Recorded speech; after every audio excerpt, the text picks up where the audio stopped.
আপনাকে ধন্যবাদ শামসুজ্জোহা। প্রথমে যেটি আমি বলছিলাম সেটি প্রশ্ন যে মাত্র কয়েক মাস আগে আমরা দেখলাম, এখন থেকে প্রায় 8 মাস আগে, গত জুন মাসে। জি, 12 দিন ধরে ইরানে একটা হামলা চালালো ইসরায়েল।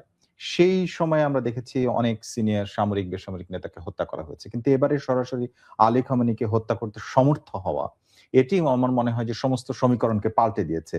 আমার প্রশ্ন হচ্ছে, ইরান যুদ্ধের বা মধ্যপ্রাচ্যের যে সংঘাত, সেটির ভাগ্য নির্ধারণ করে দিলে এই মৃত্যুই কিনা? না, আচ্ছা, এই মৃত্যু ভাগ্য নির্ধারণ করে দিলে আমি সরাসরি জি, জবাবে চলে হ্যাঁ, গেলাম। জি, দর্শকদেরকে ধন্যবাদ। হ্যাঁ, এটা যদি নির্ধারণ করে দেয় ভাগ্য, তাহলে যুদ্ধ বন্ধ হয়ে যেতে হয় এবং আমেরিকা এবং ইসরায়েলের যে প্রত্যাশা, হুম, ইরানের ইসলামী সরকারকে উৎখাত করে দেয়া এবং তাদের পছন্দের সরকার প্রতিষ্ঠা করা, সেগুলো হয়ে যায়।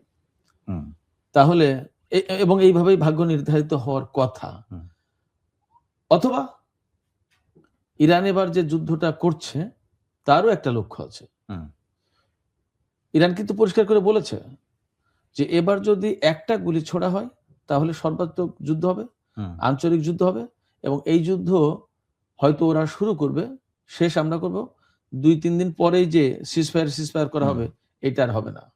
হুম, আমি বলি যে আমি তো রেডিও তেহরানে থাকার সময় লিখেছি, বলেছি, প্রচুর পড়াশোনা করার চেষ্টা করেছি এবং ফ্যাক্ট হচ্ছে যে আমি ইরান বিষয় নিয়ে আজ 35-36 বছর আমি কাজ করি, ভাবি, চিন্তা করি, পড়ি, বুঝি, লিখি। তো এতদিনের যে আমার একটা পর্যবেক্ষণ, বলতে পারেন যে নিবিড় একটা পর্যবেক্ষণ, সেই পর্যবেক্ষণের ফিনিশিংটা এইরকম যে ইসরায়েল, আমেরিকা এবং ইরান, এই 3 শক্তির ভেতরে একটা চূড়ান্ত হিসাব নিকাশ হবে এবারে না, একটা হওয়ার কথা। সেই হওয়ার কথা হিসেবে সেই চূড়ান্ত হিসাব নিকাশের মেবি এইবারই হয়তো সেটা হতে যাচ্ছে আমার কাছে মনে হয়। এবং ইরানের সর্বোচ্চ নেতাকে হত্যা করা হয়েছে। আপনি যেমনটি বললেন যে সমস্ত সমীকরণ বদলে গেছে, ছাড়িয়ে গেছে, পাল্টে গেছে। সেক্ষেত্রে এই সমীকরণ মানে সর্বোচ্চ নেতাকে হত্যা করা মানেই অনেকগুলো ঘটনা। ইরানের রাষ্ট্র ইরানের প্রধানকে, কার্যত প্রধানকে হত্যা করলো। যদিও সরকারের প্রধান প্রেসিডেন্ট আছে, কিন্তু সর্বোচ্চ নেতা তো সবার প্রধান। সেক্ষেত্রে তিনি রাষ্ট্রের প্রধানকে হত্যা করা হয়েছে এবং একেবারে সন্ত্রাসী কায়দায়। এটা তো রাষ্ট্রপ্রধানকে হত্যা করা, এটা তো সাধারণ কোনো ঘটনা না। একেবারে নিশ্চয়ই ইরান এইরকম একটা জায়গা থেকে আমি যে কতটুকু বলে শেষ করতে চাই, যখন এইরকম একটা ঘটনা ঘটছে, এর মানে দাঁড়াচ্ছে ইরানের পেছনে আর জায়গা নেই পিছানোর। এখন তাকে একটা কিছু করতেই হবে।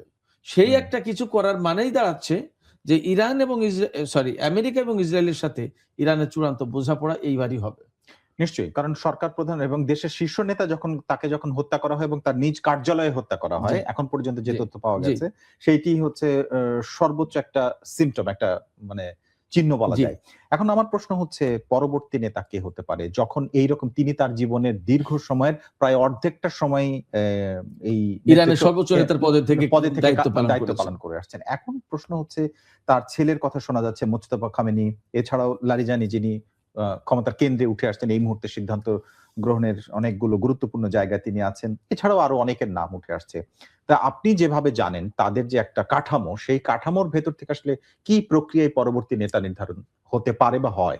যে প্রক্রিয়ায় নেতা নির্ধারিত হবে সেটা হচ্ছে যে ওখানে অভিভাবক পরিষদ আছে, বিশেষজ্ঞ পরিষদ আছে এবং জাতীয় নিরাপত্তা পরিষদ আছে এবং প্রেসিডেন্টের একটা কনসার্ন থাকে মনে হয়। তো সাংবিধানিক একটা সিস্টেম আছে এবং ওই সাংবিধানিক সিস্টেমটাই ফলো করে সর্বোচ্চ নেতার পদে নতুন কাউকে দায়িত্ব দেওয়া হবে এবং এই নিয়ে জটিলতার কোনো কিছু হবে না সেখানে। এটা মোটামুটি আমি নিশ্চিত বলতে পারি। আর অর্থাৎ সাংবিধানিক কোনো জটিলতা এখানে তৈরি হবে না, রাজনৈতিক কোনো জটিলতা তৈরি হওয়ার কোনো কারণ নেই। এটা সেটেলড ইস্যু। এখন কে হবেন পরবর্তী নেতা, সেটা একটা প্রশ্ন। মোজতবা খামেনির কথা অনেকবারই উচ্চারণ হয়, কথা আসে যে তিনি পরবর্তী নেতা এবং আমি যতদূর যা বুঝি জানি যে এই প্রচারণাটা অনেকটা পশ্চিমা গণমাধ্যমের। আচ্ছা। তো সেক্ষেত্রে মানে অনেকে এইভাবে দেখাতে চেয়েছেন যে তিনি তো এত বছর থাকলেন, হুম। পরবর্তীতে তার ছেলেকে উত্তরাধিকার করে দিয়ে যেতে চান, তার